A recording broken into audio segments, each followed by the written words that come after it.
अब विंध्यवासिनी पर्वत पर रहने वाली, सिंह की सवारी करने वाली माता विंध्यवासिनी के प्रकट होने का समय आ गया है। पिछली बार माता को सिंह का उपहार देने वाले हिमालय पर्वत थे।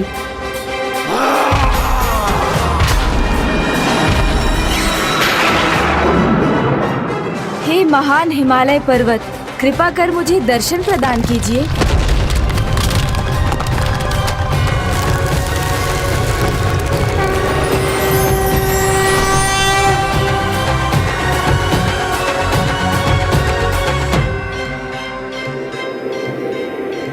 प्रणाम प्रथम पूज्य गणेश जी। प्रणाम।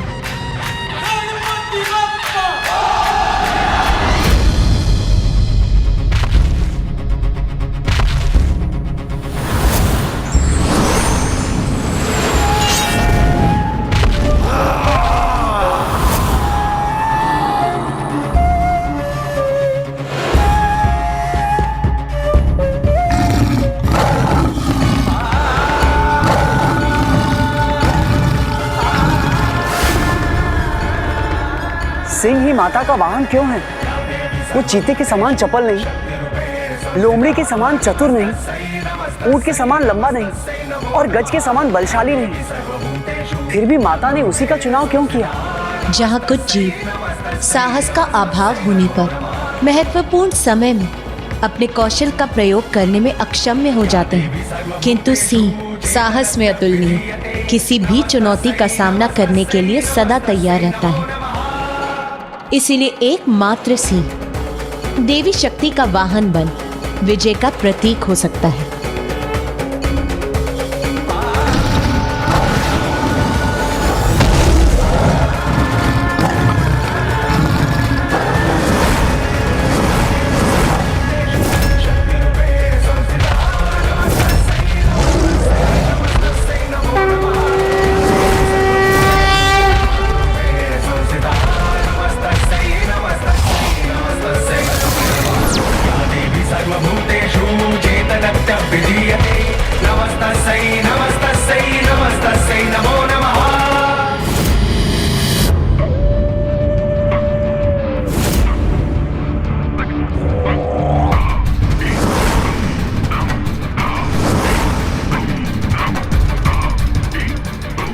यहाँ तो सब कुछ नष्ट हो चुका है,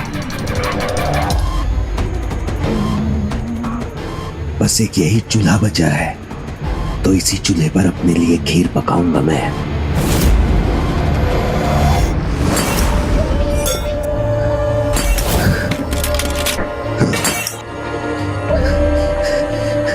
किंतु किसी भी पात्र में कुछ भी नहीं।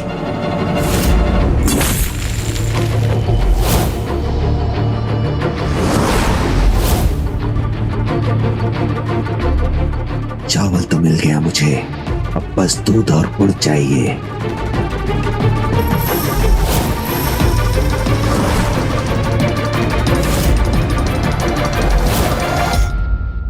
अंततः दूध भी मिल गया मुझे, अब बस गुड़ मिल जाए।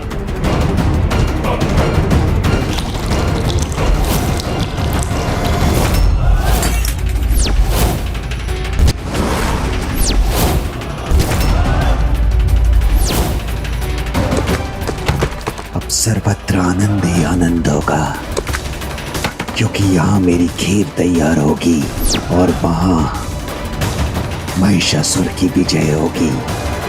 माता विंध्यवासिनी की जय! माता विंध्यवासिनी की जय! माता विंध्यवासिनी की जय! माता विंध्यवासिनी की जय! माता विंध्यवासिनी की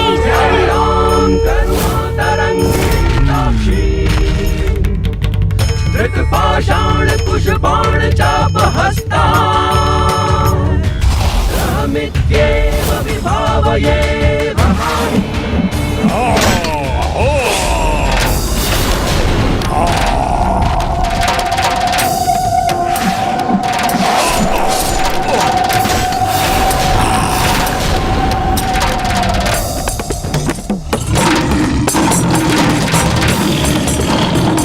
जाओ, इस दुष्ट असुर का संहार करो।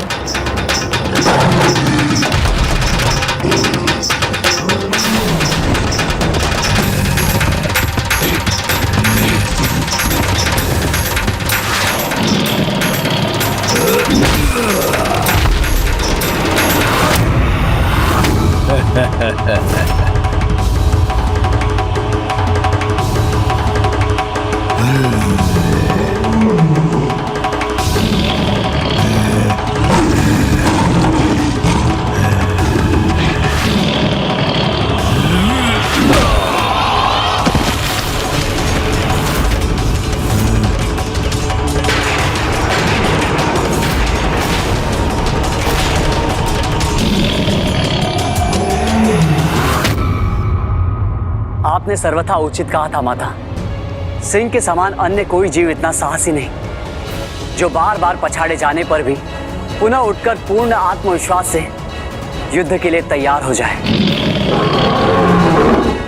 सदा स्मरण रखना पुत्र, जो साहसी होते हैं उनकी कभी पराजय नहीं होती।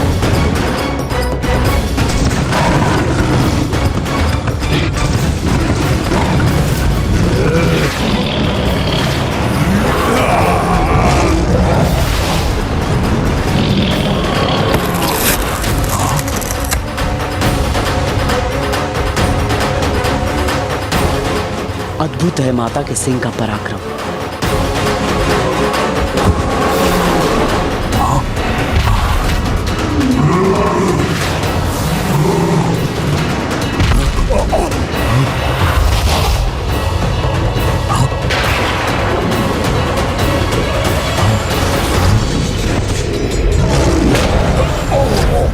भूतकाल की स्मृति पुनः सत्य बनकर मेरे सामने प्रकट हो रही है। तुम्हारा इतिहास इसी प्रकार अपने आप को बार बार दोहराएगा, क्योंकि तुम पुनः अधर्म का साथ देकर माता से युद्ध करने का हठ कर रहे हो। इसलिए विनाश ही तुम्हारा भूत था और विनाश ही तुम्हारा भविष्य भी होगा। और इस विनाश से अब भंडासुर की रक्षा कोई भी नहीं कर सकता।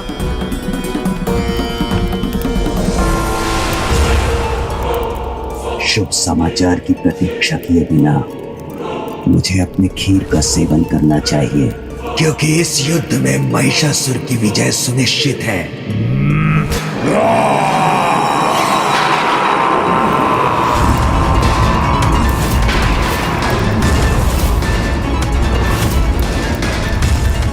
ये कैसी गर्जना थी?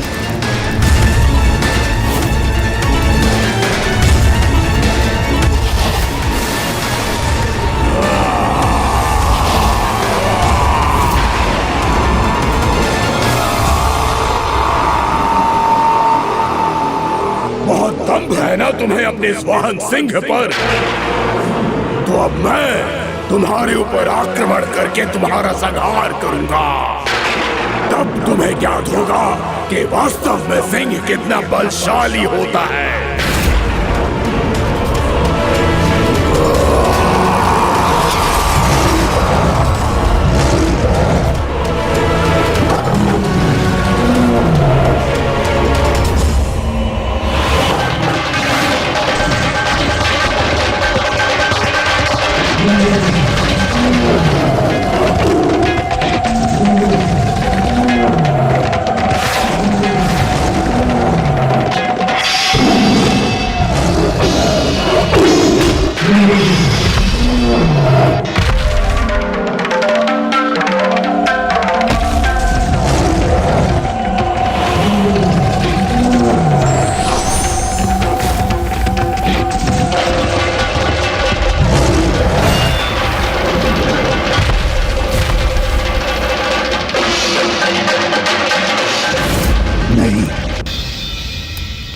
ये नहीं हो सकता। अन्य असुर महायोद्धाओं के समान महिषासुर का अंत कदापि नहीं हो सकता। महिषासुर, तुम्हें दूसरा अवसर प्राप्त हुआ है, उसे व्यर्थ मत जाने दो।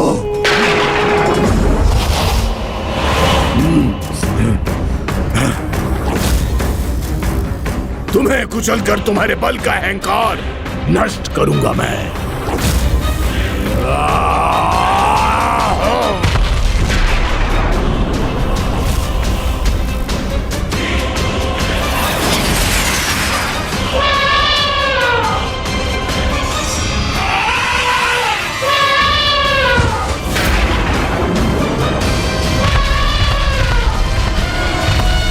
विनाश काले विपरीत बुद्धि। जैसे जैसे उसका विनाश उसकी ओर बढ़ता जा रहा है, उसके अंदर की पशुता और अधिक उजागर होती जा रही है।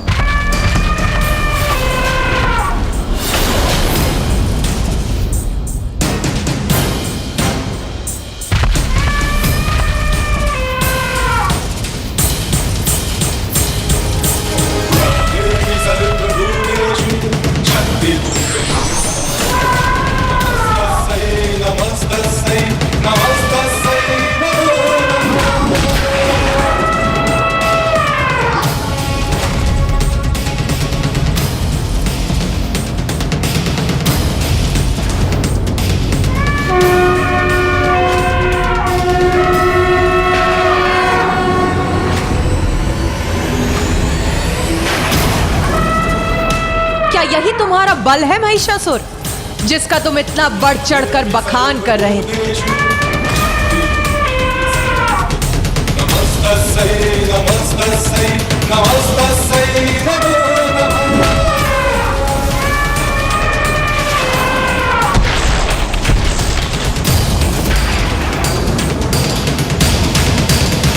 विश्वास नहीं होता कि महिषासुर का बल इस नारी के सामने हीन रह गया। नहीं,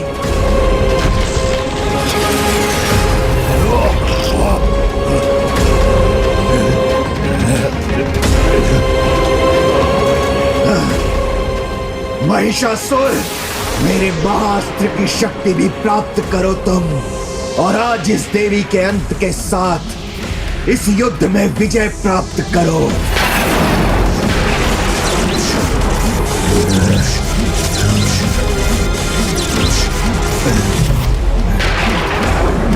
बलशाली हो तुम, किंतु असुरी महिष के समान गति और कौशल नहीं है तुम में।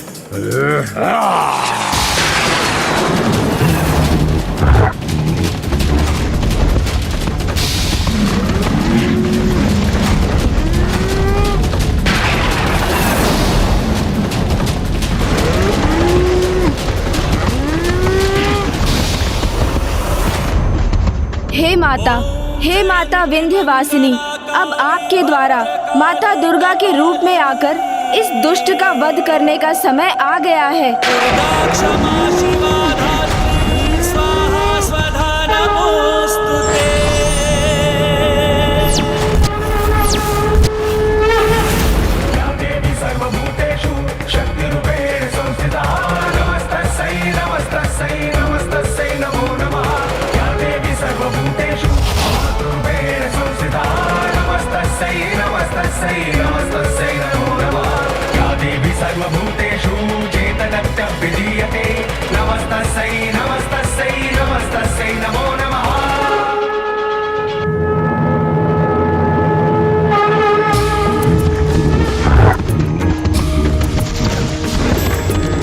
गिरिनंदिनी नंदित मेदिनी विश्व विनोदिनी नंदिनुते गिरिवर विंध्यशिरोधिनी वासिनी विष्णु विलासिनी जिष्णुते। गिरिनंदिनी नंदित मेदिनी विश्व विनोदिनी नंदिनुते गिरिवर विंध्यशिरोधिनी वासिनी विष्णु विलासिनी जिष्णुते। भगवती हेशिति कंठ कुटुंबिनी भूरि कुटुंबिनी भूरिकृते। जय जय हे महिषासुर मर्दिनी रम्य कपर्दिनी शैलसुते। भगवती हेशिति कंठ कुटुंबिनी भूरि कुटुंबिनी भूरिकृते। जय जय हे महिषासुर मर्दिनी रम्य कपर्दिनी शैलसुते।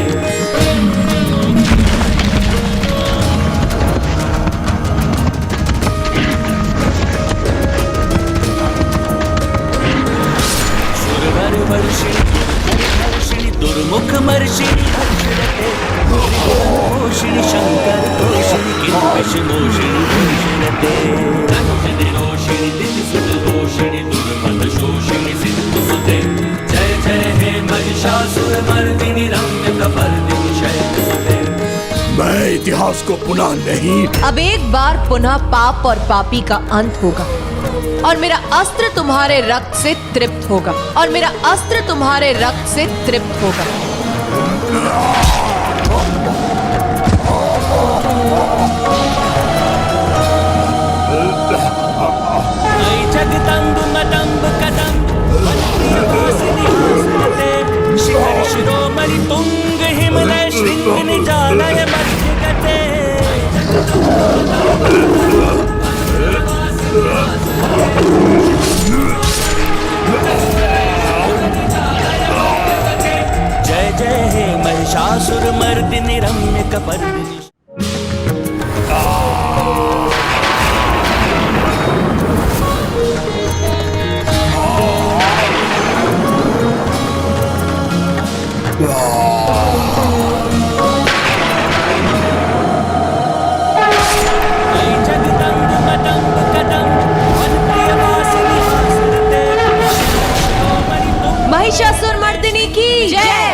महिषासुर मर्दिनी की जय, महिषासुर मर्दिनी की जय, महिषासुर मर्दिनी की जय, महिषासुर मर्दिनी की जय, महिषासुर मर्दिनी की जय, महिषासुर मर्दिनी की जय, महिषासुर मर्दिनी की जय।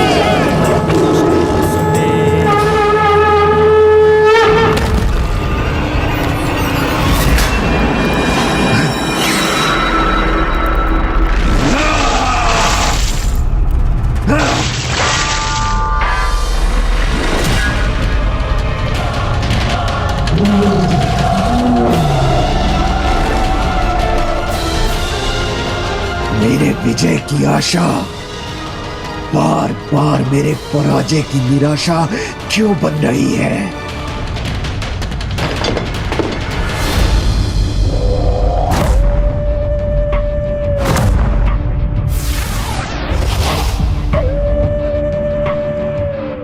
महिषासुर की छवि मेरे महाअस्त्र से लुप्त होकर बिखर गई।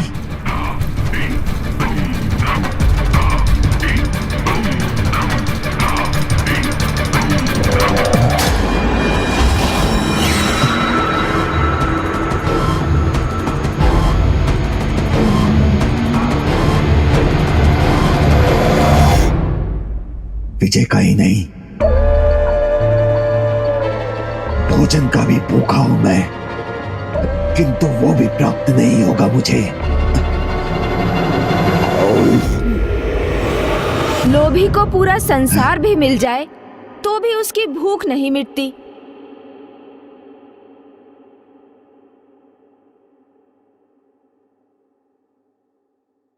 अपने सभी विकारों का त्याग करो भंडासुर। इससे तुम्हारी भूख ही नहीं मिटेगी, अपितु तुम्हारी मुक्ति का द्वार भी खुल जाएगा। चिंता मत करो, मैं तुम पर प्रहार करने या तुम्हारा वध करने नहीं, तुम्हें कुछ लौटाने आया हूँ। अमरपुर में मेरा अनोखा अतिथि सत्कार करते हुए तुमने मुझे जो मोदक खिलाया था, मैं अब उसे लौटाने आया हूँ।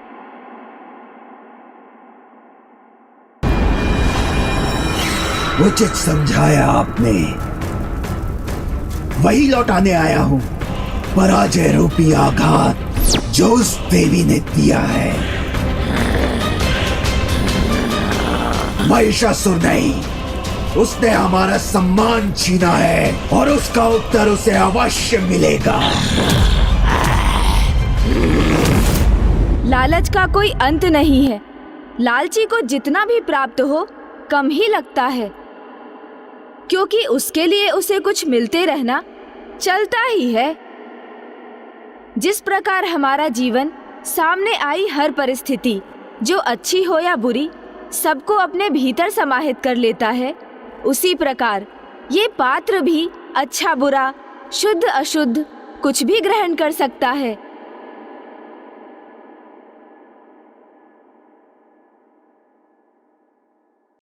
गणेश जी ने मेरे सामने ये मोदक क्यों प्रकट कर दिए? कहीं वो मुझे खिला खिला कर मेरा अंत तो नहीं करना चाहते?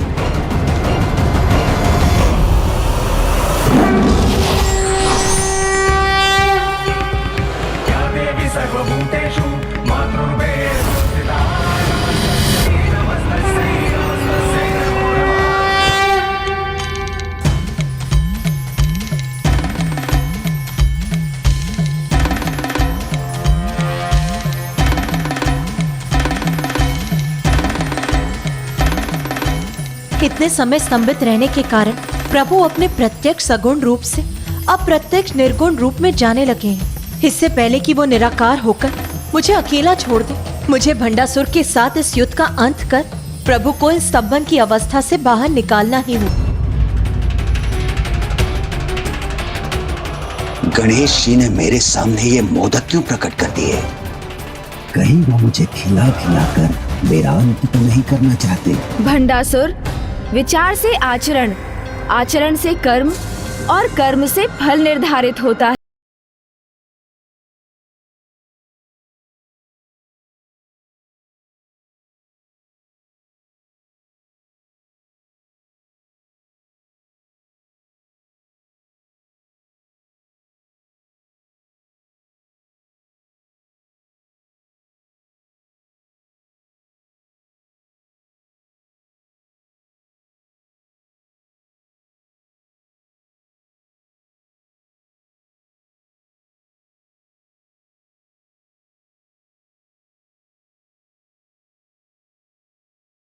प्राप्त हुआ मुझे? कुछ भी नहीं, किंतु आप सभी को दूसरा अवसर प्राप्त हुआ है, जिसे दिवंगत सम्राट महिषासुर के समान आप कदापि व्यर्थ मत होने देना।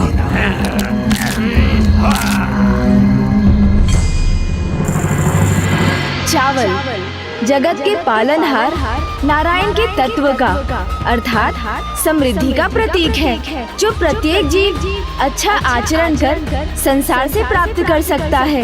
हमें ऐसा आचरण करना होगा जिससे हम असुर साम्राज्य की रक्षा कर समस्त संसार पर अपना आधिपत्य स्थापित रख सके, जो हमारा अधिकार है। गुड़ ब्रह्मा के तत्व का प्रतीक है, जो सृजन के अपने अद्भुत कौशल और गुण से किसी भी भोजन को मिठास से भर देता है। उसी प्रकार कोई भी जीव अपने कौशल से अपने जीवन को श्रेष्ठतम बना सकता है। श्रेष्ठतम असुर युद्ध कौशल का प्रयोग कर विजय प्राप्त करनी होगी, जिससे अपने पराजय के पुराने इतिहास को मिटाकर हमारे असुरों की विजय का नया इतिहास रच सके।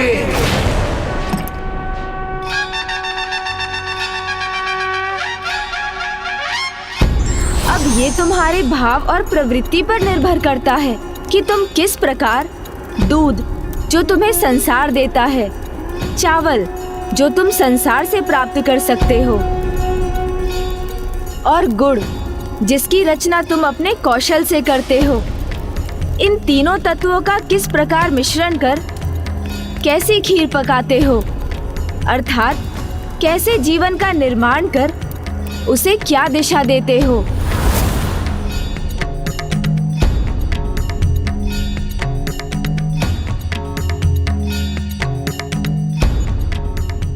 तो तुम क्या समझे भंडासुर? तुमने क्या रचा है अपने लिए?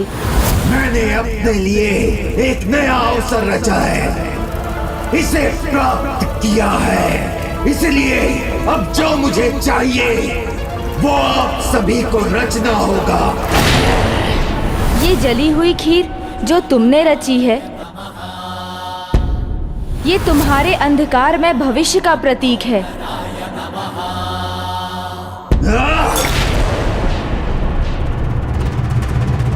कभी कभी कुछ व्यक्ति स्वयं अपने स्वभाव और आचरण से वो दोनों खो देते हैं, एक जो उन्हें प्रकृति से मिला होता है और दूसरा जिसका निर्माण वो स्वयं करते हैं।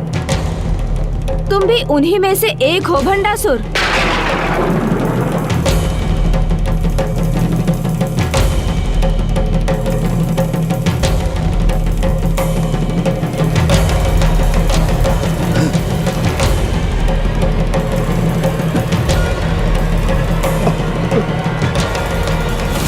तुम्हारे मोदक का ऋण मैंने चुका दिया भंडासुर। जब तुम स्वयं अपनी रचना का आनंद नहीं ले सके तो संसार उसे कैसे स्वीकार करेगा? वो तो तुम्हें ही सब कुछ लौटा देगा ना।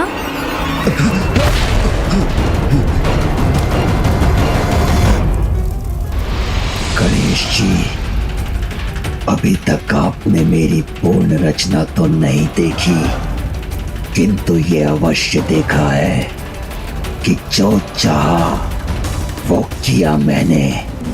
भस्म के कणों से स्वयं के अस्तित्व को साकार किया, पितृ पर्वत तक पहुंचने का संकट भी पार किया।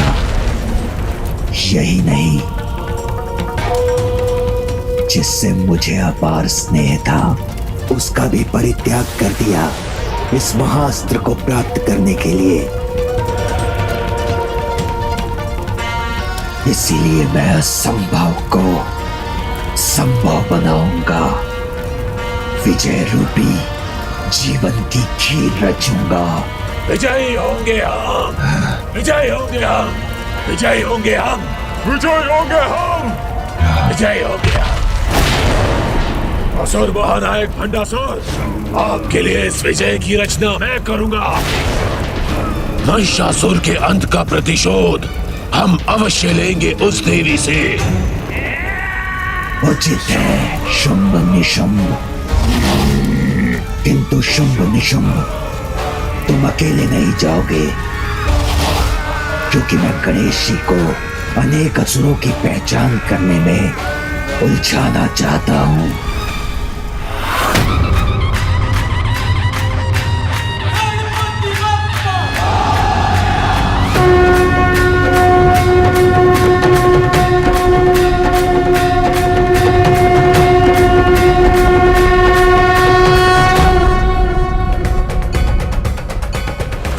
माता के मुख पर तनाव का क्या कारण हो सकता है, जबकि वो उस भयंकर दुष्ट असुर का पुनः अंत कर चुकी हैं।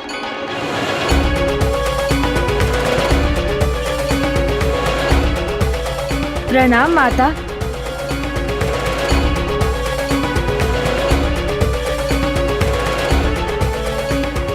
यदि गणेश का ध्यान इस युद्ध से बढ़ गया तो अनर्थ हो जाएगा। इसीलिए इस युद्ध के अंत तक मुझे गणेश से ये बात गुप्त रखनी होगी। प्रभु महाशिव स्तंभन के कारण सगुण से निर्गुण होने लगे हैं। कदाचित तुम भंडासुर के विषय में कुछ और ज्ञात करने में सफल हुए हो गणेश। माँ, आप तो अंतर्यामी हैं, तो आपको ये भी ज्ञात होगा ही कि उसके महास्त्र पर जो आसुरी मुख है वो अन्य महासुरों के प्रतीक हैं।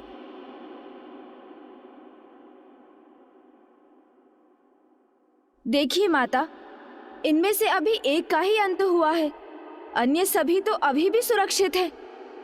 अर्थात भंडासुर पूर्व काल के अन्य असुरों को भी इस युद्ध में उतारने वाला है।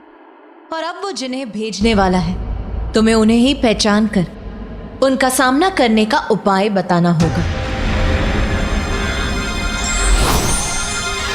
क्योंकि मेरे वचन के अनुसार जब तक तुम शत्रु को पहचान कर उसका सामना करने का उपाय नहीं बताओगे, तब तक ना हम हथियार उठाएंगी और ना ही उसके आक्रमण का कोई उत्तर देंगी।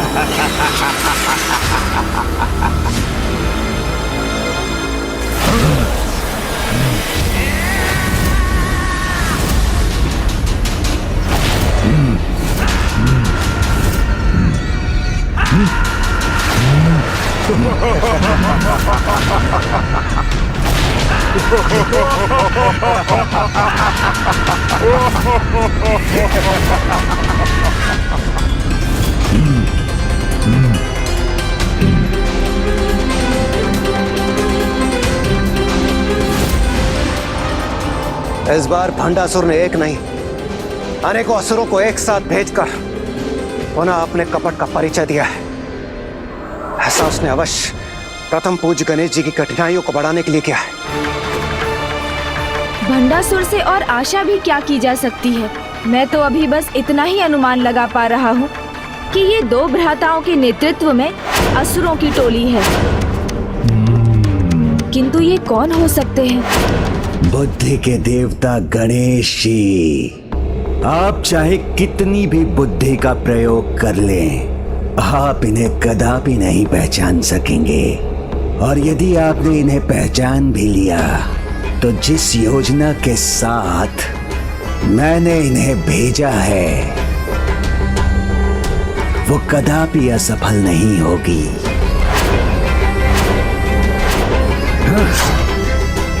क्योंकि इनका तोड़ तो उनमें निहित है जिनको यहाँ लाना ही असंभव है। मुझे शीघ्र इनका परिचय ज्ञात कर इनके आक्रमण का तोड़ सोचना होगा।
माता की सेना तो पुनः उसी स्थिति में है जिसमें वो पहले भी थी, क्योंकि गणेश जब तक उन्हें इन असुरों का तोड़ नहीं सुझाएगा वो अपने अस्त्र नहीं उठाएंगी।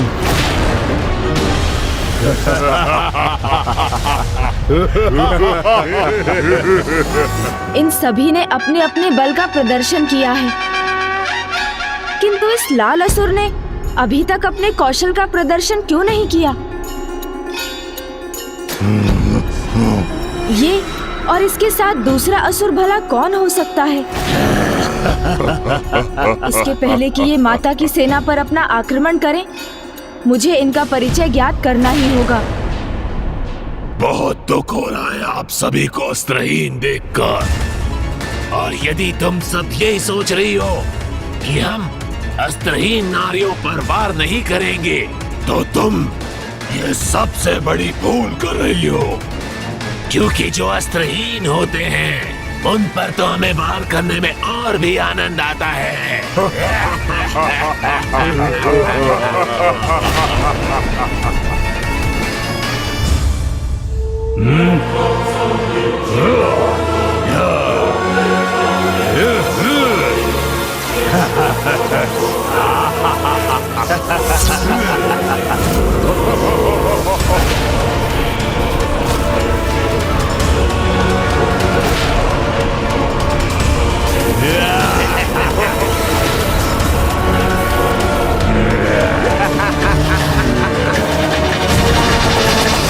इनके हाव भाव को देखकर मुझे कुछ स्मरण तो हो रहा है, किंतु ये कौन है, ये ज्ञात क्यों नहीं कर पा रहा हूँ मैं। मुझे पूर्ण विश्वास है गणेश जी कि इस बार आप कदापि सफल नहीं हो पाएंगे। ये दुष्ट असुर तो किसी योजना के अनुसार आक्रमण करने के लिए तैयार है। गणेश जी अभी भी इन्हें पहचानने में असमर्थ है। कितना अच्छा होता हम इनके आक्रमण से पहले इन्हें पहचान कर किसी प्रकार से गणेश जी की सहायता कर पाते।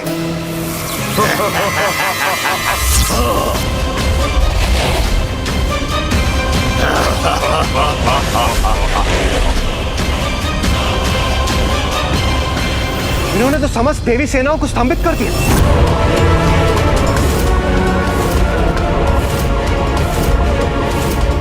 कुछ भी हो जाए, बिना विचलित हुए मुझे स्थिर भाव से विचार करना चाहिए।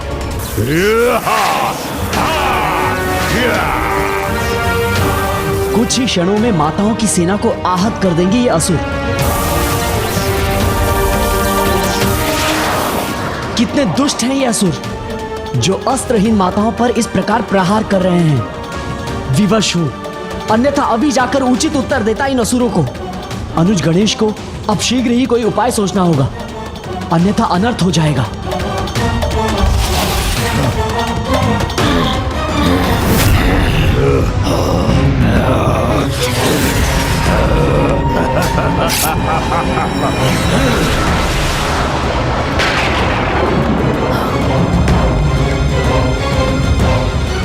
मुझे शांत भाव से तब तक विचार करना होगा जब तक इन्हें पहचानने का कोई संकेत ना प्राप्त हो।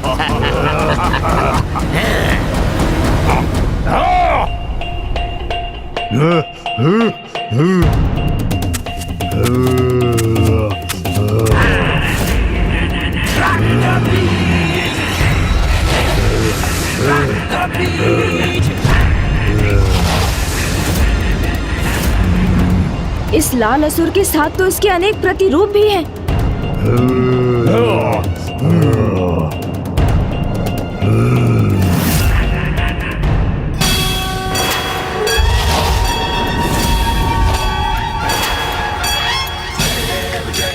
रक्त बीज,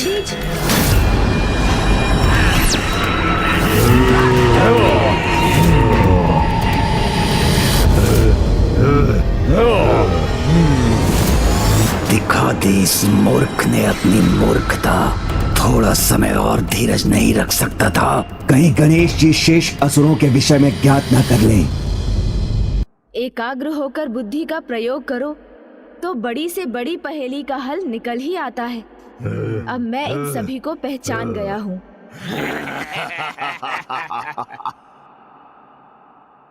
ये है शुंभ निशुंभ, चंड मुंड, धूम्रलोचन।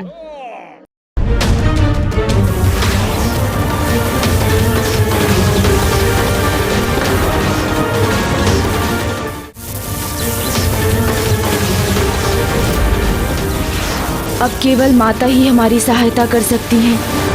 ॐ अस्य श्री चंडी कवचस्य ब्रह्मा ऋषिः अनुष्टुप छन्दः चामुण्डा देवता अंगन्या सोक्त मातरो बीजम् दिग्बन्ध देवतास्तत्त्वम् श्री जगदम्बा प्रीत्यर्थे सप्तशती पाठांगत्वे जपे विनियोगः। ॐ नमः चण्डिकाय।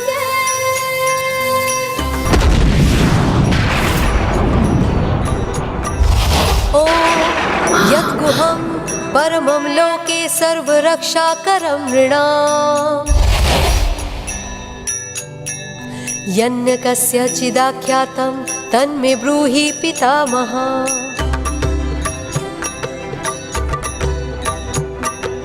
अस्ति ज्ञातं विप्र सर्वभूतोपकारकं दिव्यास्तु कवचम्। मैंने कहा था ना, दक्षिणो जहाँ बुद्धि का देवता है वहाँ शुभता है, और विघ्नों के नष्ट होने में विलंब हो सकता है, किंतु अंततः वो नष्ट हो ही जाते हैं।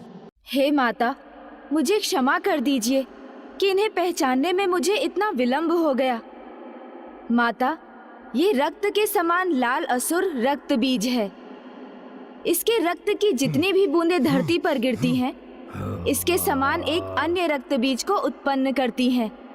ये धुंधले धूम्र को प्रवाहित करने वाला असुर धूम्रलोचन है। ये किसी भी निर्जीव वस्तु को अत्यंत शक्तिशाली अस्त्र में परिवर्तित कर सकता है। ये नीले असुर चंडमुंड हैं, जिनमें अपने विद्युत रूपी अस्त्र से किसी को भी भस्म कर राख में परिवर्तित करने की क्षमता है। और ये भूतकाल के असुर सम्राट असुर भ्राता शुंभ निशुंभ हैं, जो इन सभी का नेतृत्व कर रहे हैं।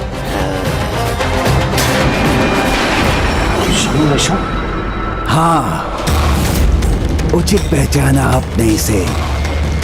ये शुंभ निशुंभ ही हैं जो पुनर्जीवित होकर आए हैं, इसलिए अब तो ये अपराजेय हैं। इनका तत्व इनका मद था, जिसे माता पार्वती ने भिन्न रूप धारण कर एक एक का संहार कर इनका अंत किया था, जिसके लिए माँ ने मातंगी रूप धरा।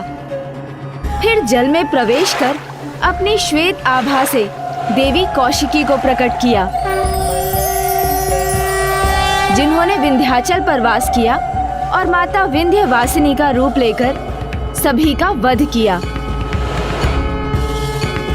अर्थात सर्वप्रथम मुझे भी देवी मातंगी रूप में आना ही होगा, किंतु प्रभु महाशिव के मातंग रूप में प्रकट हुए बिना मैं देवी मातंगी स्वरूप कैसे ले सकती हूँ? और उसके लिए तो प्रभु को स्तंभन से बाहर आना होगा। और यदि वो अपनी स्तंभित अवस्था से बाहर आ गए तो उनके पांव स्वतः कहीं भंडासुर की ओर न बढ़ जाए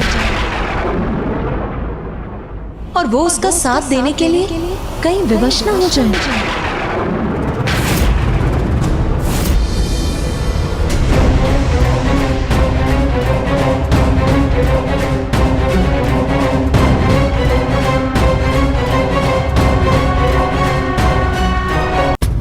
इन असुरों का वध करने हेतु सर्वप्रथम मुझे भी देवी मातंगी रूप में आना ही होगा, किंतु प्रभु महाशिव के मातंग रूप में प्रकट हुए बिना मैं देवी मातंगी स्वरूप कैसे ले सकती हूँ?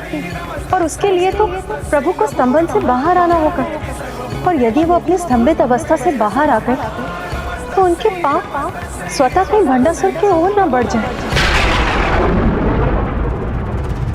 यदि प्रभु महाशिव मेरे साथ आ गए तो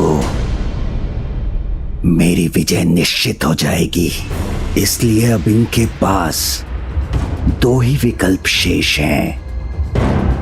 विवश होकर प्रभु महाशिव को स्तंभन से मुक्त कर दें अथवा बिना कुछ किए ही अपनी पराजय स्वीकार कर लें, क्योंकि शुंभ निशुंभ की शक्ति से इनका उचित परिचय हुआ ही कहां है।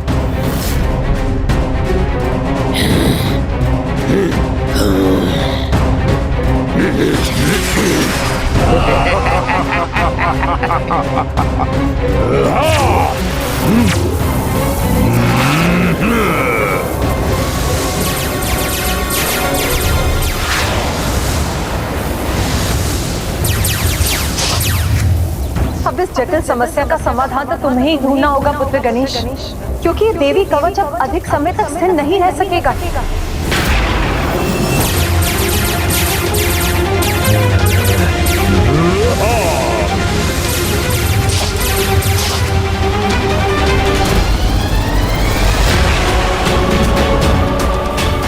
आज कवच और देवियों का मान दोनों एक साथ टूटेंगे।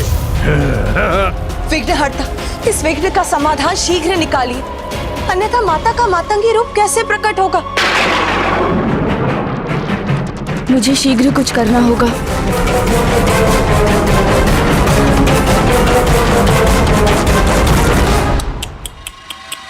कोई हल नहीं है इसका। हे प्रभु महाशिव, अब आपके स्तंभन से बाहर आने का समय हो चुका है। अब तो चित भी मेरी और पट भी मेरी। हाँ हाँ, सोचिए प्रभु, विचार कीजिए। बुद्धि के देवता है ना आप, तो आपकी इतनी परीक्षा तो चलती है।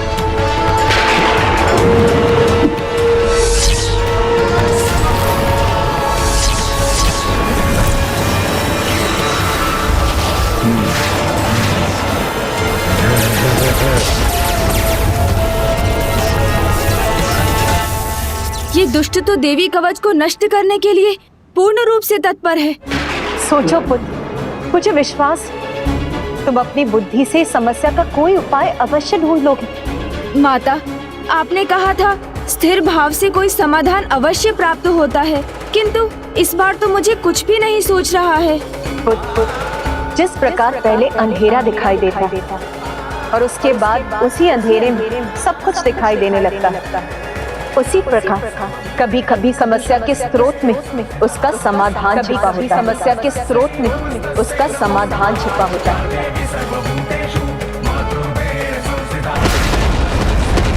कभी कभी समस्या के स्रोत में उसका समाधान छिपा होता है। समस्या के स्रोत में ही उसका समाधान भी छिपा होता है।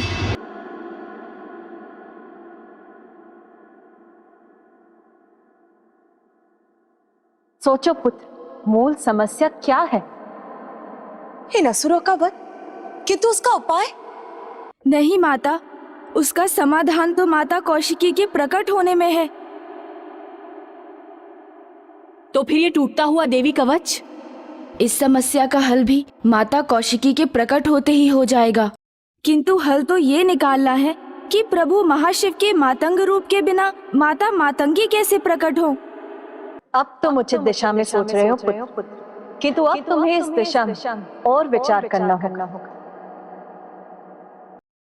समस्या तो ये है कि प्रभु महाशिव को उनके स्तंभन से मुक्त नहीं किया जा सकता, क्योंकि ऐसा होते ही वो भंडासुर के निकट चले जाएंगे और इसी स्तंभन के कारण उन्हें प्रभु मातंग शिव का रूप धारण करने का अनुरोध नहीं किया जा सकता। इसलिए मुख्य समस्या है प्रभु का स्तंभित होना, और समस्या के स्रोत में ही समाधान है।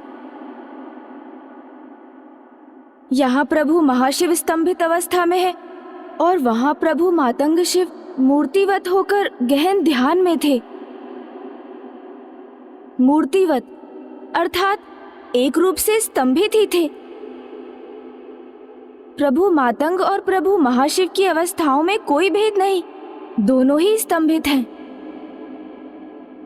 माता, आपने सर्वथा उचित कहा था, समस्या के स्रोत में ही उसका समाधान होता है। इसलिए आप अभी प्रभु महाशिव का ध्यान कर, उनके दर्शन प्राप्त कर माता मातंगी का रूप धारण कर सकती हैं।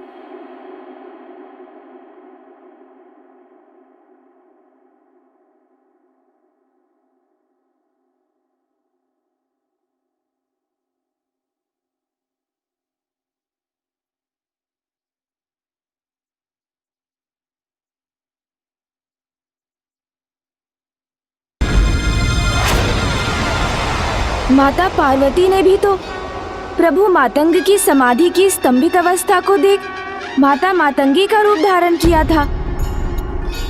तो फिर एक ही अवस्था के दो भिन्न परिणाम कैसे हो सकते हैं? और उससे भी बड़ा सत्य तो ये है माता कि प्रभु को हम उनके जिस रूप में स्मरण करते हैं वो हमें उसी रूप में प्रत्यक्ष दर्शन देते हैं।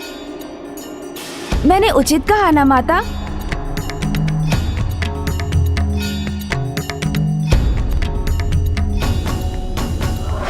गणेश जी, अब आप कितना भी विचार कर लीजिए, परिणाम तो एक ही होगा, मेरी विजय। सत्य कहा तुम। एक ही अवस्था के दो अलग परिणाम नहीं हो सकते। मैं अभी प्रभु महाशिव के दर्शन कर मातंगी रूप धारण करूंगी,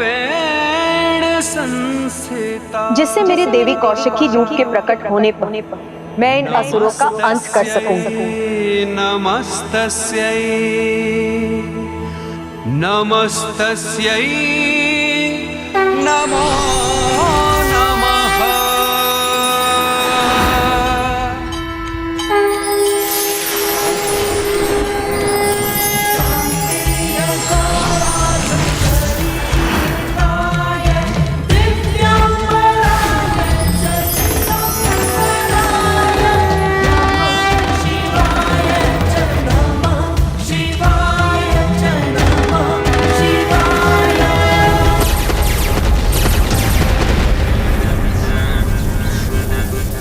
माता के यहाँ से लुप्त होने के कारण उनका देवी कवच भी दुर्बल पड़ता जा रहा है।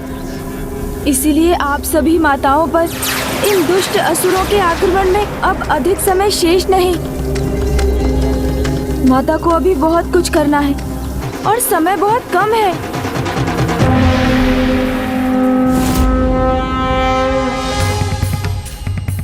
प्रभु, यदि आप मेरे हित में स्तब्ध हैं, अपना प्रत्यक्ष रूप खोकर अप्रत्यक्ष हो रहे हैं, तो मैं भी आपका साथ अवश्य दूंगी।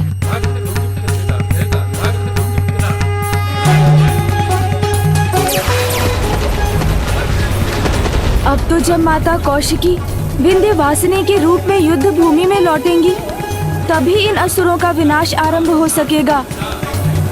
और अभी तक तो हमें उनके मातंगी रूप लेने का भी आभास नहीं हुआ है। उन्हें इसमें इतना समय क्यों लग रहा है?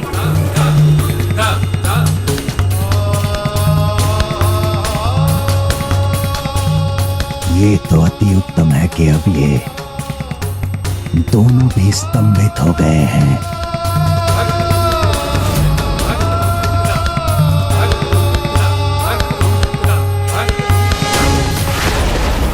ईश्वर के ही समान सनातन मंत्र तो देवी शक्तियों के प्रतीक हैं। ईश्वर जब स्वयं प्रकट नहीं होते तो उनके स्थान पर मंत्र ही होते हैं।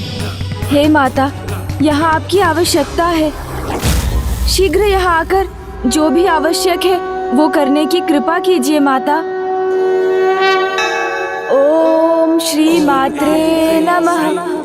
ओम श्री मात्रे नमः।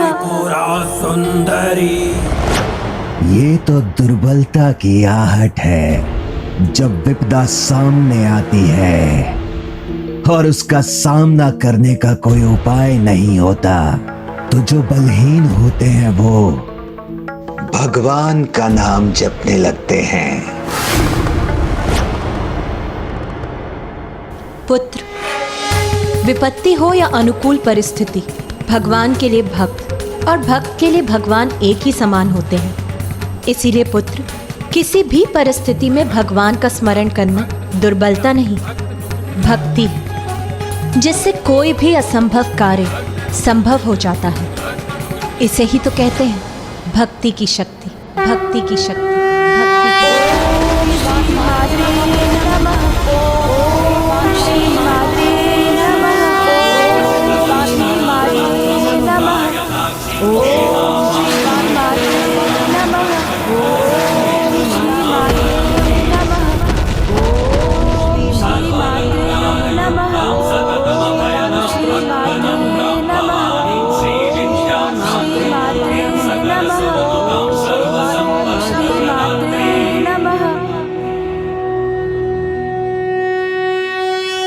माता, आपके यहाँ आने में अब तनिक भी विलंब नहीं हो सकता।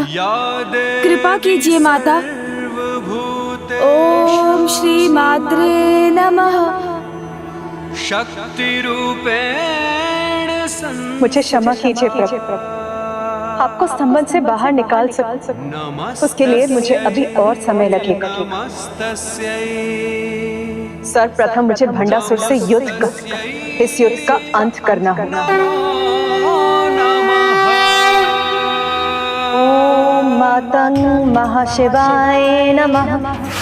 ओम मातंग महाशिवाय नमः। ओम मातंग महाशिवाय नमः।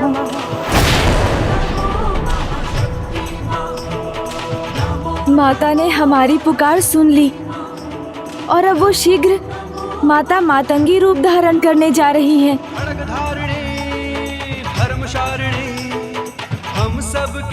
ओम मातंग महाशिवाय नमः। ओम मातंग महाशिवाय नमः। ओम मातंग महाशिवाय नमः।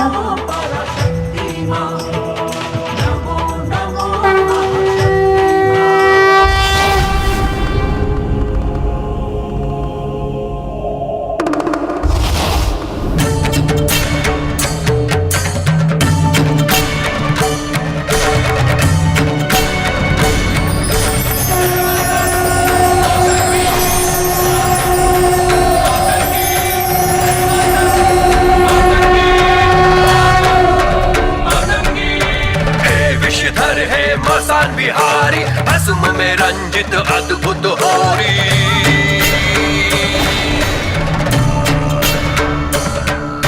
भूत पिशाच संग कैसी हहोरी, भस्म में रंजित कैसी ये होरी।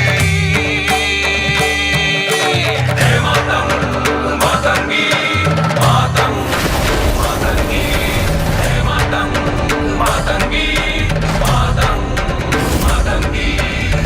विकराल रूप रंग नेत्र लाल है, भाल गाल भस्म रमे सर्प छोड़े हाल है।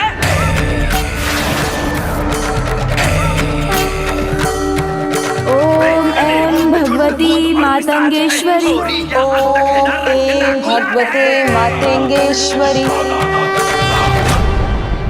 नहीं नहीं, कुछ नहीं कर सकती तुम देवी, कुछ नहीं।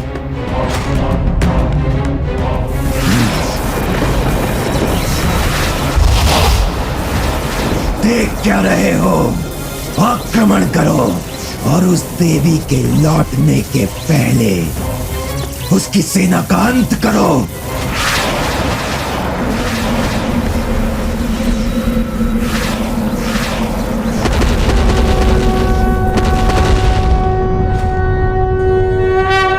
ओम ऐं भगवती मातंगेश्वरी। ओम ऐं भगवती मातंगेश्वरी।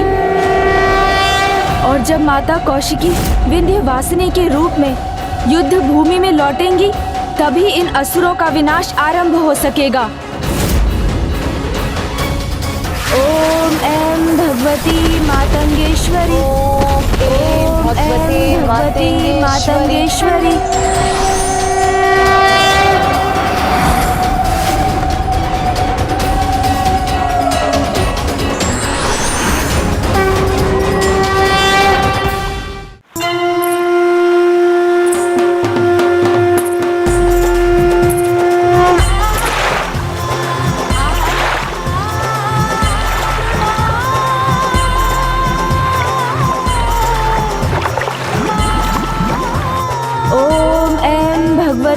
मातंगेश्वरी। ओम ऐं भगवते मातंगेश्वरी। मातंगेश्वरी। ओम ऐं भगवते मातंगेश्वरी।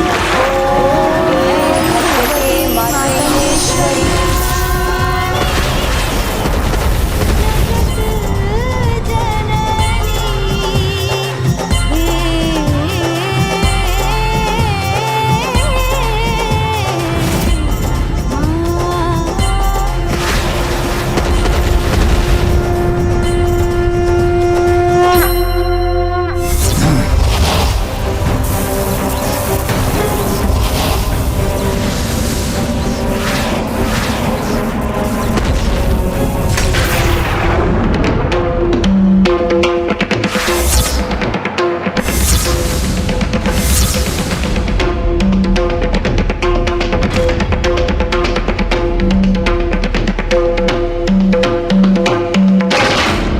निशुंभ, अब बिना विलंब किए इनकी मुख्य देवी के लौटने के पहले इन्हें स्तंभित कर दो और अपनी अपार शक्ति से इन्हें कुचल कर रख दो।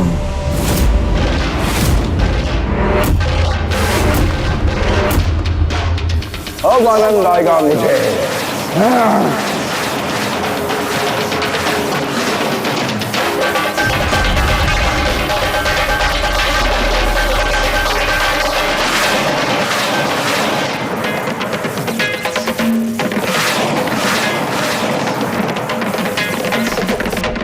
हे माता, आप कहाँ हैं? कहाँ हैं आप?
कैसी हाहोरी भस्म में रंजित कैसी ये होरी।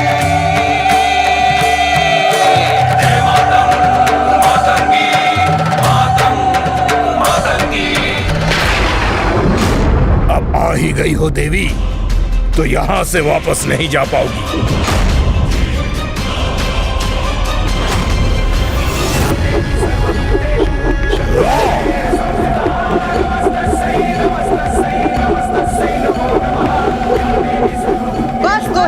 अब और अवसर नहीं दूंगी मैं तुम्हें।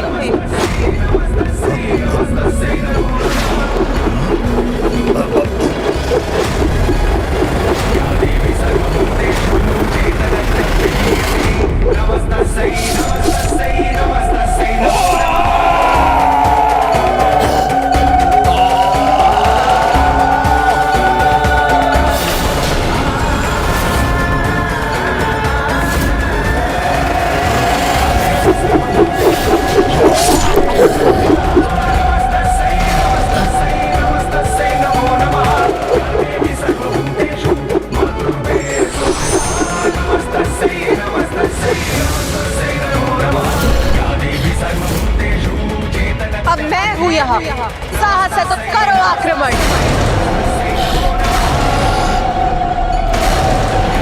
इसने तो युद्ध आरंभ होने के पूर्व ही मेरे योद्धा धूम्रलोचन का वध कर दिया।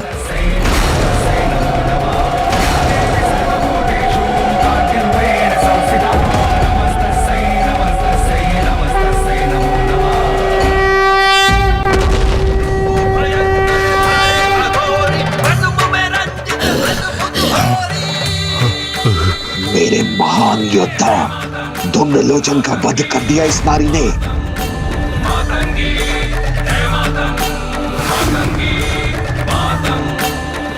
आओ दुष्टों, आओ और अपनी मृत्यु से भेंट करो, क्योंकि पाप और पापियों का अंत करना तो मेरा स्वभाव है। आगे बढ़ो, बढ़ो आगे।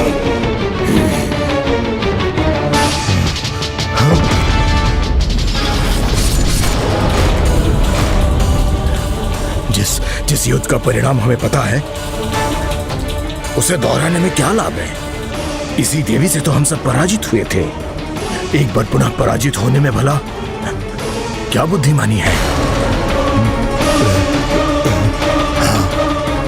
मेरा आदेश है, आक्रमण करो। क्या मेरे शब्द से ही भयभीत हो गए? भयभीत होना तो असुरों का स्वभाव नहीं, फिर ये एक अबला नारी से कैसे भयभीत हो गए?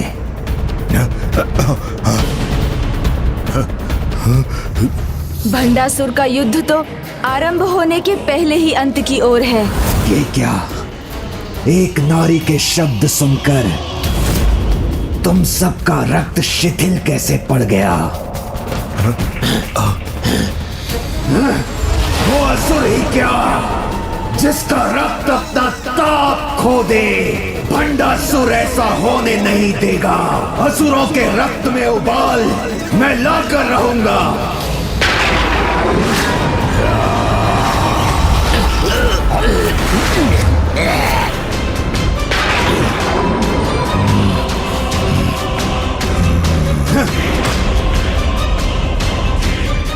आगे बढ़ेंगे, अंत करेंगे इस नारी का।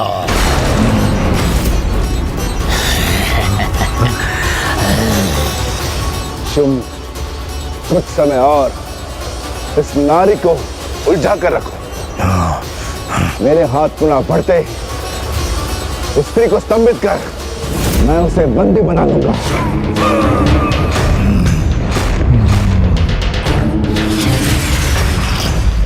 शुंभ, अस्त्र प्रहार करना तो दूर, उसे एक पग भी आगे बढ़ने का अवसर नहीं देंगे। अब व्यर्थ में चिंतित न हो।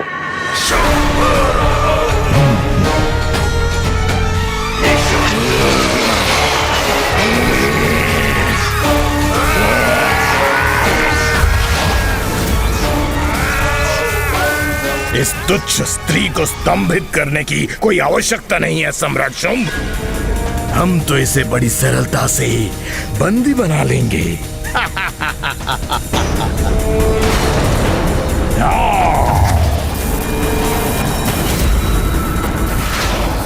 मैं रक्त बीज, रक्त ही मेरा आधार। मैं करूंगा वार। इस बार इस नारी के रक्त से स्वयं को तृप्त करूंगा। पान करूंगा इसके रक्त का। ये सभी असुर एक साथ माता और उनकी सेना पर आक्रमण कर रहे हैं।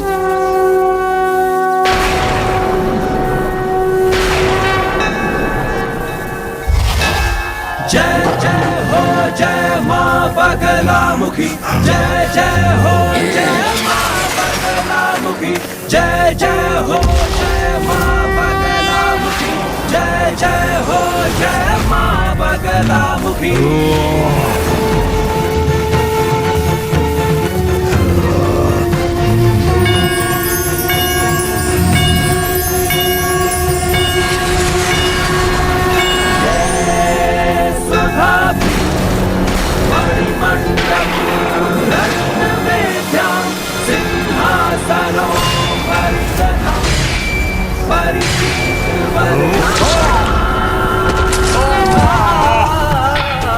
भ्राता मुंड, ये क्या?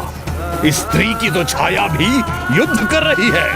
भ्राता चंड, छाया हो या काया, हमारी शक्ति के सामने सब तुच्छ है।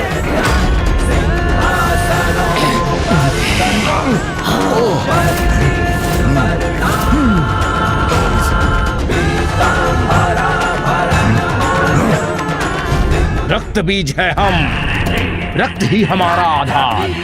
हमारे रक्त की जितनी बूंदें धरा पे गिरेंगी उतने ही रक्त बीज उत्पन्न होंगे। यदि इसका रक्त बहने से हमारी सेना में विस्तार होता है तो अवश्य अगला प्रहार इसी पर होना चाहिए।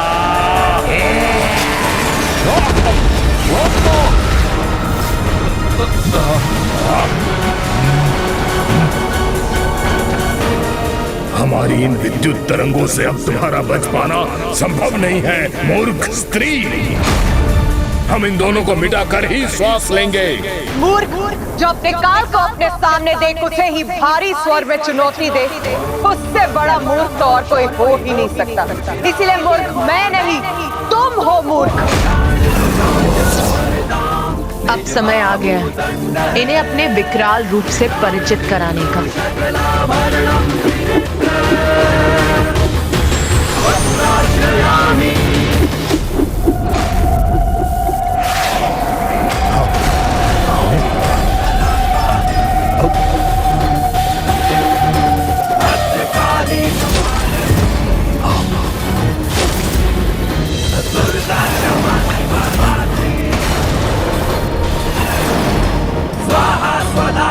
माता काली के सामने तो कोई नहीं टिक सकता।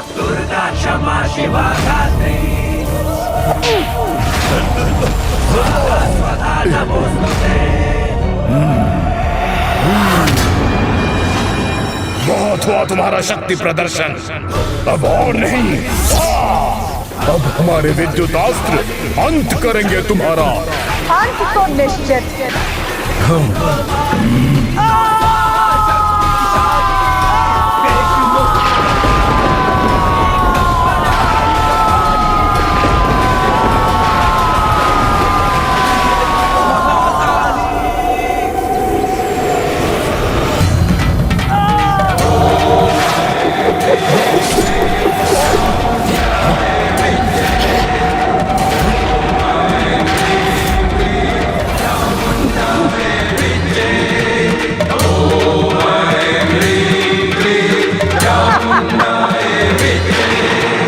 माता महाकाली की मुस्कान, उनके श्वेत दंत ऐसे लग रहे हैं जैसे उजले मोती या मोगरे के पुष्प हों।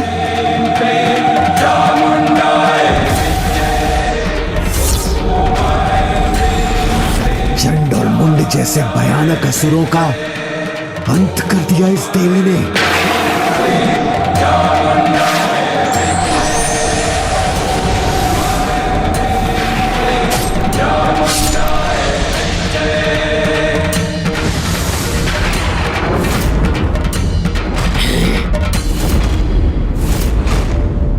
आज फिर से आपने अपना नाम प्रमाणित कर दिया, देवी चामुंडा।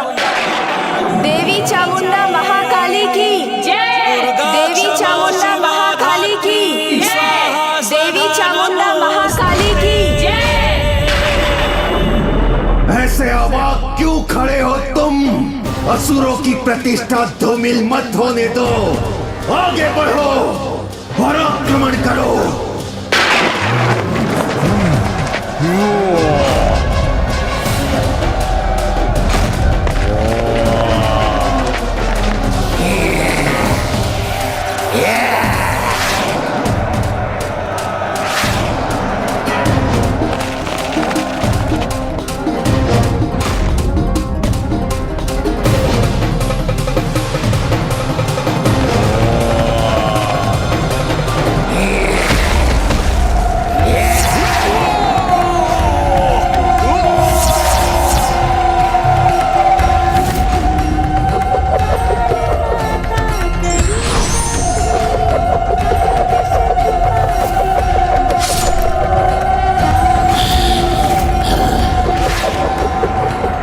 बाप रुकने वाला नहीं है और तीव्रता से आक्रमण करूंगा मैं।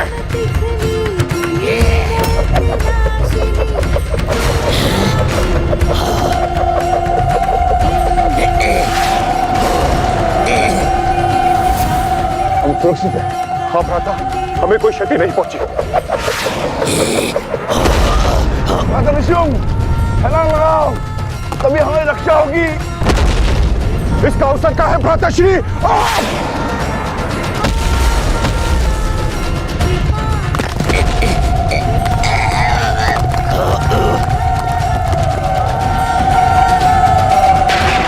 मेरे सभी असुर महायोद्धाओं को ऐसे कैसे पराजित कर सकती है ये?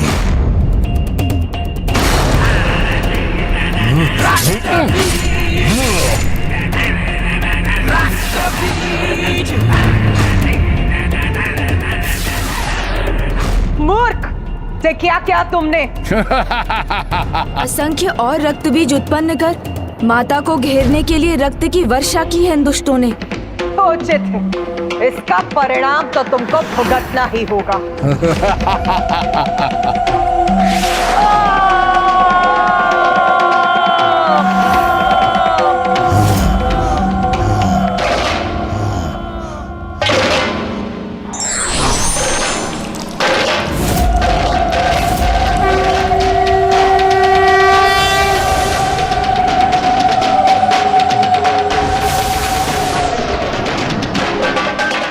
ये लाल धूम्र तो माता के लाल आंचल के समान है।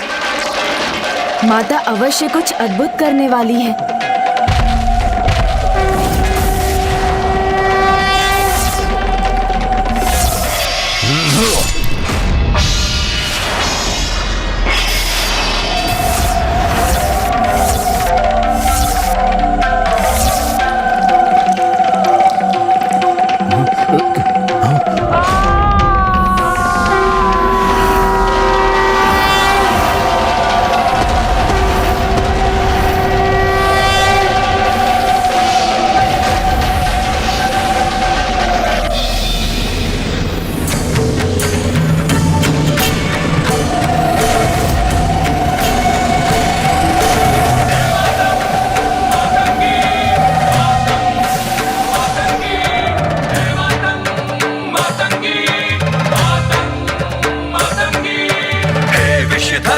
मसान बिहारी भस्म में रंजित अद्भुत होरी।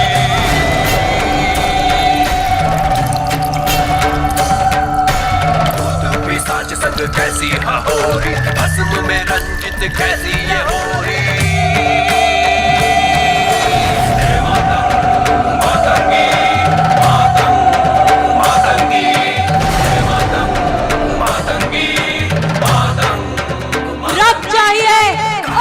चाहिए मुझे और रक्त चाहिए। सर्प छोड़े हाल है।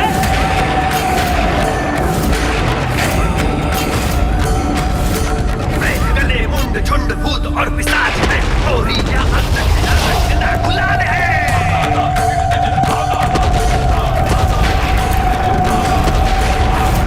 भयंकर धारे अघोरी, भस्म में रंजित अद्भुत होरी। माँ महाकाली का क्रोध शांत नहीं हुआ तो अनर्थ हो जाएगा।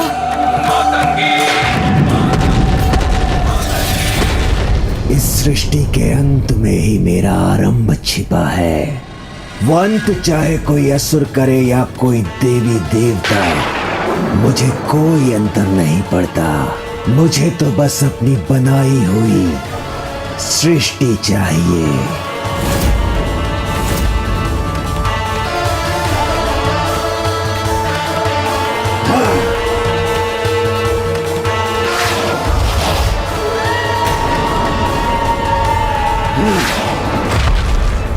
अब शीघ्र ही जब ये सब समाप्त होगा और सब नष्ट होगा तो एकमात्र भंडासुर ही शेष रह जाएगा।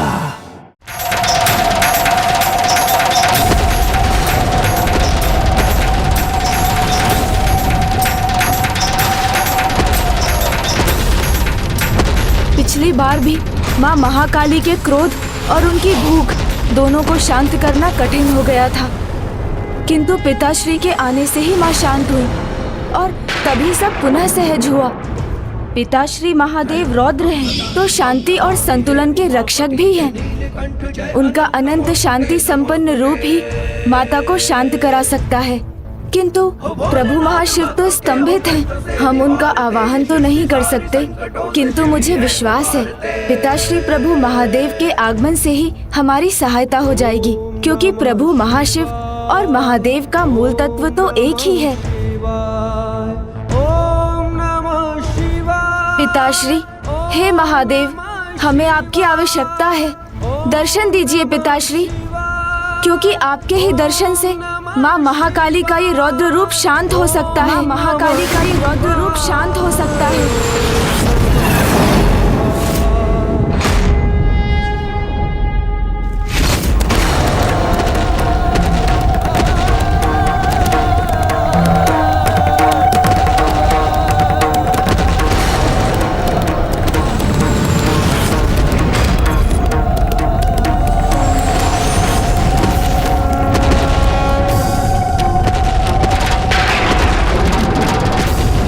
देवी महाकाली, रक्त बीज का अंत हो चुका है, इसलिए कृपा करके आप भी शांत हो जाइए।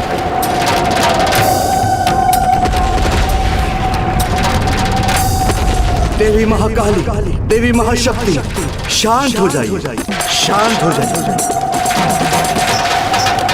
शांत हो जाइए। मैं आपसे निवेदन करता हूँ, शांत हो जाइए, कृपा करके शांत हो जाइए।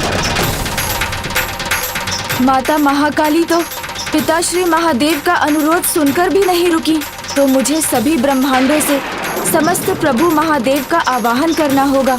कदाचित उनका संयुक्त शिव तत्व माँ को शांत करने में सहायक बन सके।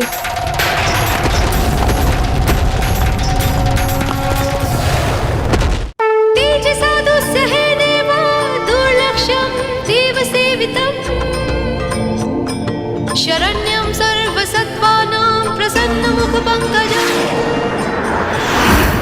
वेदेहा शास्त्रया यथा गीतं विष्णु ब्रह्मनूतनं सदा भक्तवत्सलमानन्दं शिवमावाहयाम्यहम्। देवी महाशक्ति, शांत, देवी महाकाली, शांत हो जाइए, शांत हो जाइए, शांत हो जाइए, देवी शांत हो जाइए।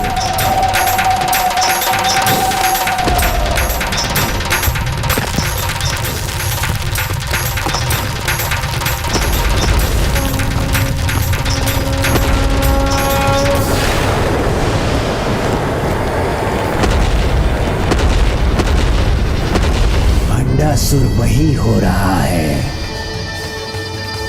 जो तुम चाहते हो, विस्फोट। अब इसे कौन रोक सकता है, क्योंकि जो इसे रोक सकता है वो तो स्तंभित है। भंडासुर, तुम्हारी जय हो। देवी महाशक्ति, देवी महाकाली, शांत हो जाइए, शांत हो जाइए, देवी शांत हो जाइए। माता, पिछली बार तो माता महाकाली पिताश्री के आगमन से ही शांत हो गई थी, तो इस बार ऐसा क्यों नहीं हो रहा है? मेरी सहायता कीजिए माता, अन्यथा इस सृष्टि में कुछ भी शेष नहीं रहेगा। हमें प्रभु महाशिव का आवाहन करना ही होगा माता। उन्हें स्तंभन से बाहर आना ही होगा, अन्यथा सब कुछ नष्ट हो जाएगा। ईश्वर के लिए धर्म के साथ रहना ही उनका कर्तव्य है, और प्रभु महाशिव तो धर्म का ही साथ देंगे, ना कि उस पापी अधर्मी भंडासुर का।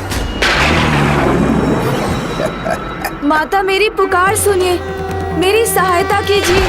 मैं आपसे निवेदन करता हूँ, कृपा करके शांत हो जाइए, शांत हो जाइए। माता, दया कर प्रभु महाशिव का आवाहन कीजिए।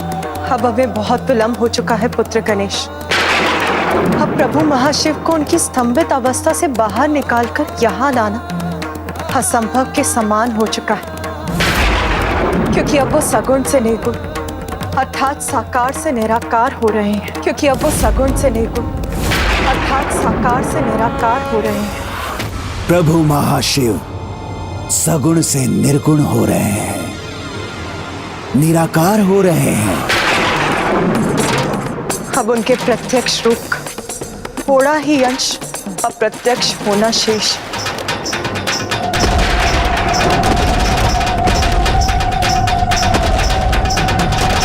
ये नहीं हो सकता माता, इस घटना को रोकने का अवश्य कोई उपाय होगा। कृपा कर आप ही बताइए मुझे। इस प्रकार संसार से शिव तत्व का लुप्त होना सृष्टि के संतुलन पर संकट के घोर बादल का छाना है।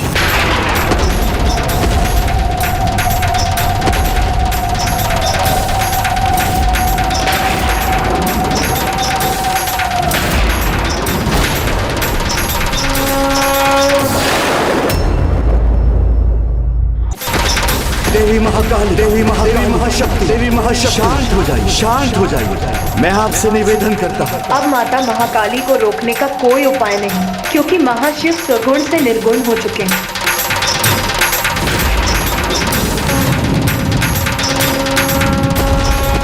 इस प्रकार संसार से शिव तत्व का लुप्त होना सृष्टि के संतुलन पर संकट के घोर बादल का छाना है। माता, मैं ये अनर्थ कदापि नहीं होने दूंगा। प्रभु महाशिव को निर्गुण निराकार होने से मैं रोकूंगा। मुझे अनुमति दीजिए।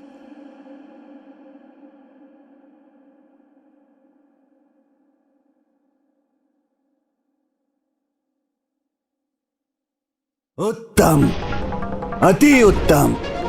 महाशिव नहीं तो पराशक्ति भी पूर्ण नहीं।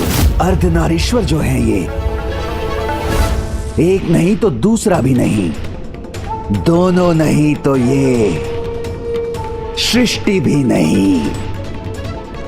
भंडासुर, अब तुम्हारी ये विजय तो निश्चित है।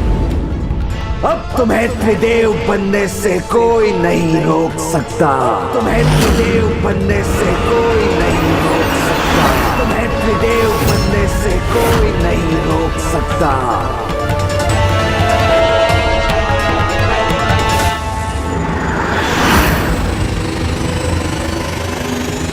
प्रभु तो पूर्ण रूप से विलुप्त होने ही वाले हैं।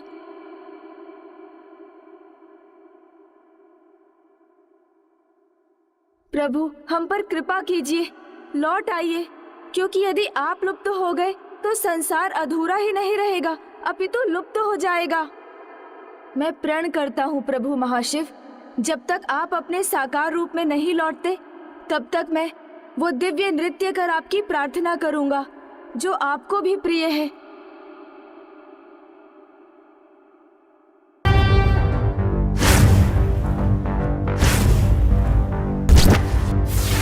जटाटवी कलज्वल प्रवाहावितस्थले कलेवलम्ब्य लम्बिताम्बुजं सुप्तमालिका टमट्टमट्टमट्टमन्निनादवट्टमर्वयं चकार चण्डताण्डवं तनोतु न शिव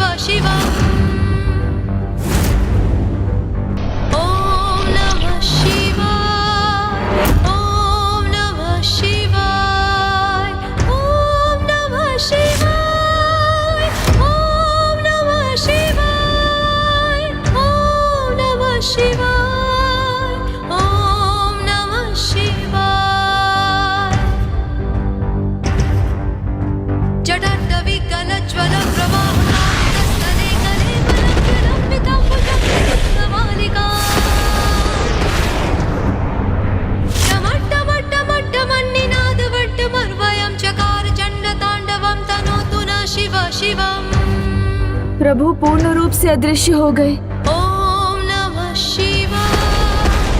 जब तक आपके साकार रूप के दर्शन नहीं हो जाते मेरे नृत्य का आकार बढ़ता ही जाएगा।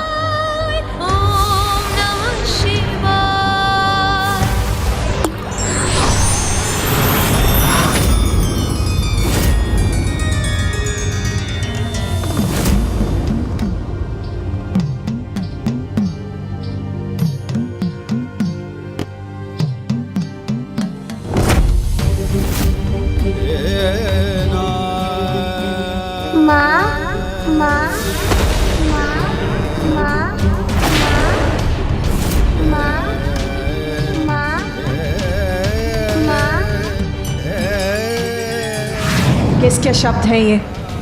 किसकी पुकार है ये? मैं कहाँ हूँ? कौन है मेरा आधार? कौन है मेरा आधार? आप कौन है? मैं कौन हूँ? मुझे बताइए ना, आप कौन है? मैं ब्रह्मदेव हूँ। आप ब्रह्मदेव हैं? तो ब्रह्मदेव मुझे बताइए ना, मैं कौन हूँ? मेरा कोई नाम ही नहीं है, मेरा कोई परिचय भी नहीं। कौन है मेरी माता? किसके शब्द है ये? किस बालक के रुदन का स्वर है ये?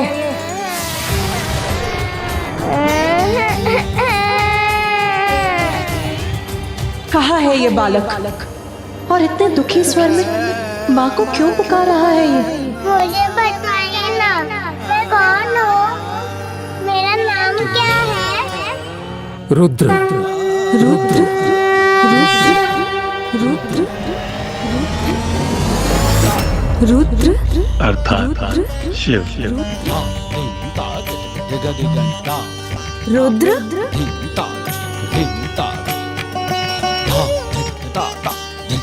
प्रभु महाशिव अपने इस रूप में लौट आए। रुद्र, आपका रुदन सुन, मेरी जिह्वा पर आपके लिए यही नाम आया है प्रभु बाल शिव। आपका नाम रुद्र ही है। शिव लीला अपरंपार है। आपकी अनंत लीला में इस लीला का कारण समझने में मैं भी असमर्थ हूँ प्रभु। रू का अर्थ है चिंता और द्र का अर्थ है दूर करना। रुद्र अर्थात चिंता को दूर करने वाले। एक ओर इनका करुणामयी रूप पालनहार का प्रतीक है, वहीं दूसरी ओर इनका उग्र रूप संहारक का। प्रभु रुद्र तो समस्त सृष्टि के ऊर्जा के स्रोत हैं, इसलिए इनका अस्तित्व सर्वोपरि है। परमात्मा है ये।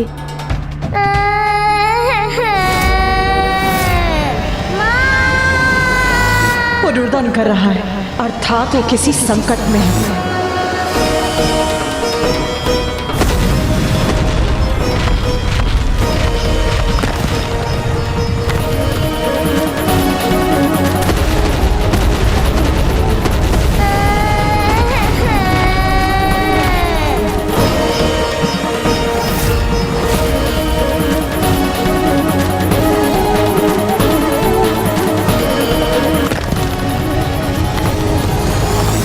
सफल होगी मेरी योजना, सत्य होगी मेरी कल्पना, पृथ्वी का सर्वनाश होगा।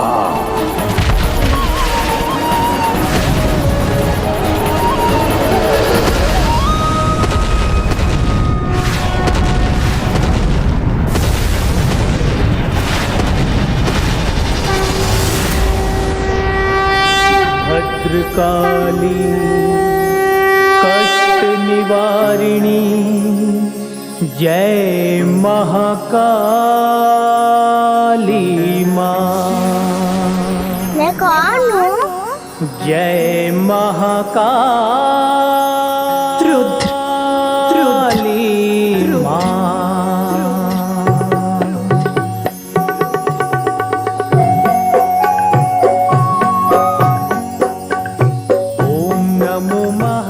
प्रभु शिव के रुद्र रूप के कारण ही धरती देवी काली के क्रोध से बच गई। तुम जैसी भी लीला कर लो, मेरी इच्छा को पूर्ण होने से कोई नहीं रोक सकता।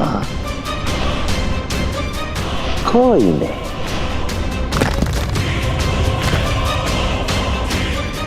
अब हुआ विस्फोट।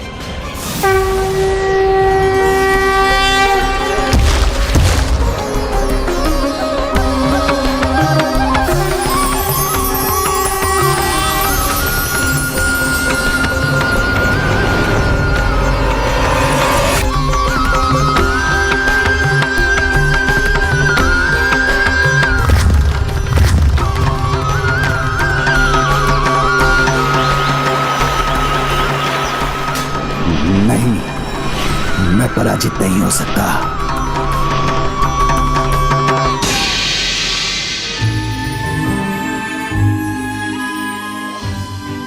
प्रभु बाल शिव ने देवी काली का रोष शांत कर वो संभव किया जो किसी के लिए भी संभव नहीं था। बालक की पुकार सुनकर सब कुछ भूल वो दौड़ी चली आई।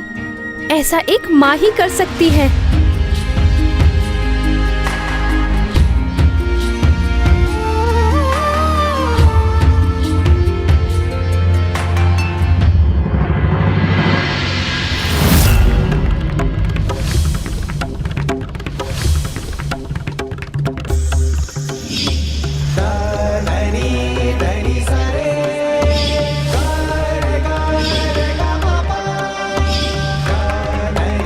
मेरी रश्मि,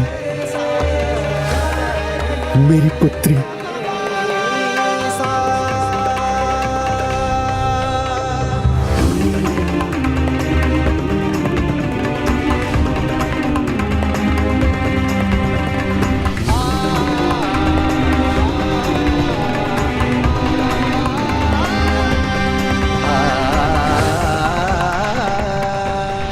रश्मि प्रभा, एक बार फिर मैं तुम्हें अपने हाथों में उठाकर अपनी गोद में उठाना चाहता हूँ।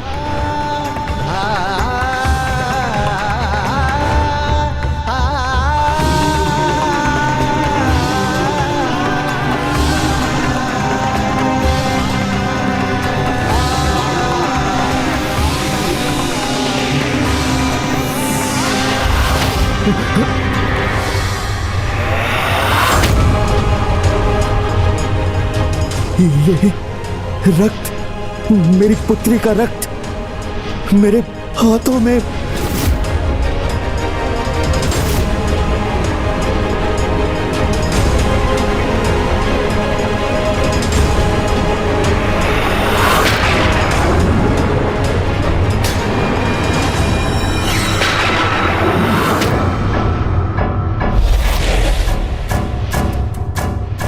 शुंभ निशुंभ,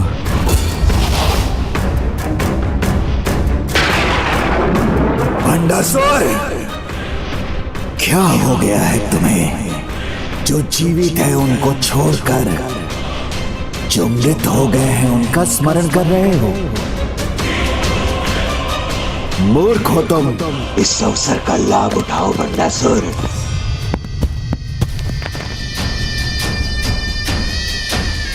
सब डूबे हैं अपनी भावनाओं के सागर में,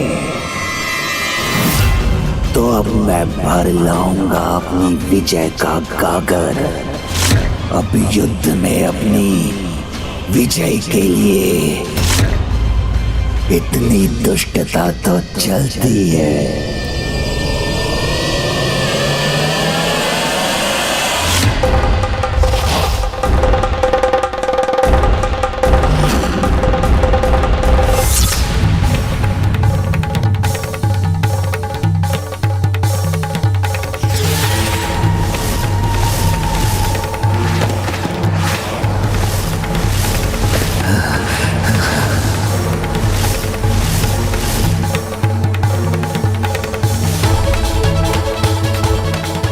शुंभ इन्हें पीछे से स्तंभित करेगा,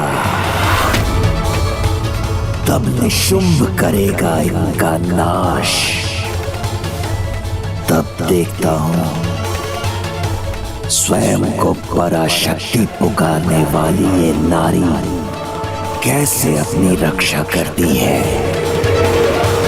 प्रभु शिव के निराकार होने के बाद भी बाल स्वरूप में अवतरित होकर देवी काली के रुद्र रूप को ममतामयी रूप में परिवर्तित कर दिया है। ये तुम्हारे कारण ही संभव हो पाया है पुत्र गणेश। प्रभु के इन मनोहर सौम्य रूप को किस नाम से जाना जाएगा?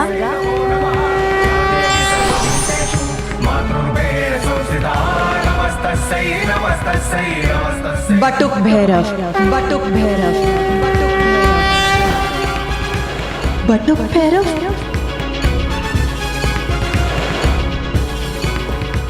बटुक भैरव, बटुक भैरव, बटुक भैरव। या देवी सर्वभूतेषु चेतनत्यभिधीयते नमस्तस्यै नमस्तस्यै नमस्तस्यै नमो नमः। हाँ, प्रभु महाशिव के इन रूप को बटुक भैरव के नाम से जाना जाएगा। बटुक यानी ब्रह्मचारी और भैरव वो जो सभी के भय दूर करे।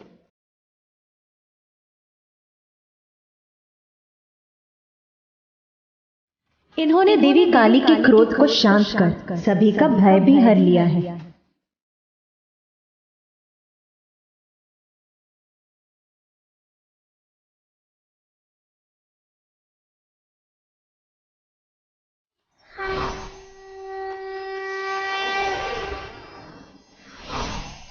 वो बटुक भैरव जिनका कार्य ही होगा संसार के कोने कोने में भटकना, किंतु वो अपने भक्तों को कभी कुमार्ग पर भटकने नहीं देंगे। काशी में इनका प्रिय स्थान होगा, जहां ये अपने मुख्य मंदिर में अपने भटके हुए भक्तों को उचित दिशा का ज्ञान देंगे। इनकी ही उपासना से तंत्र मंत्र की सिद्धियां भी प्राप्त होंगी।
से बड़े अस्त्र।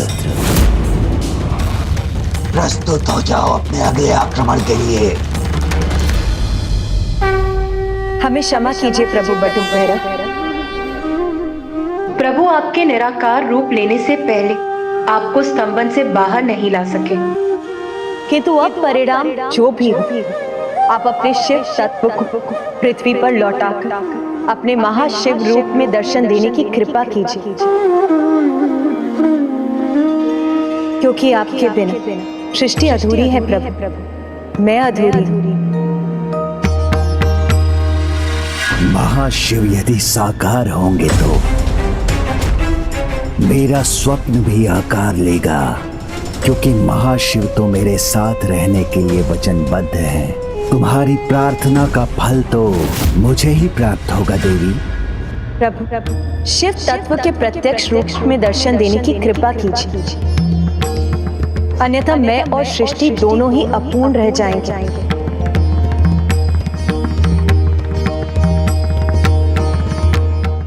प्रभु आएंगे तो मेरी अपूर्ण इच्छा को ही पूर्ण करेंगे।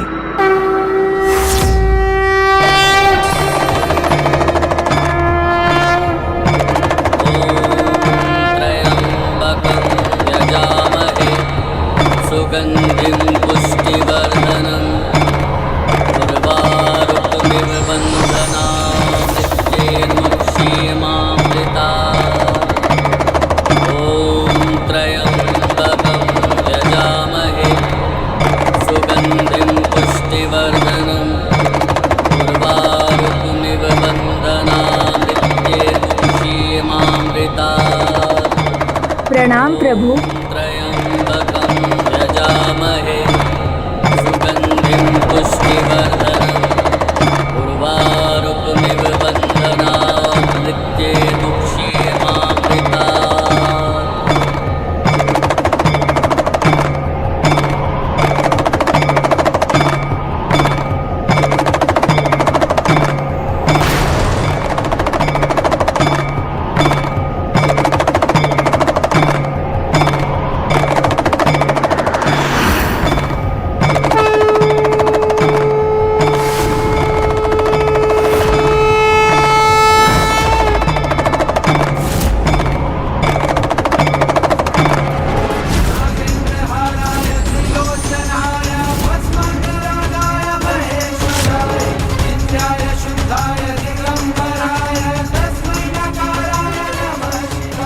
जब आप प्रकट हो ही गए हैं प्रभु, तो मेरे पक्ष में आ जाइए और आदेश दीजिए इन देवियों को कि वो अपने अस्त्र त्याग कर पराजय स्वीकार कर लें।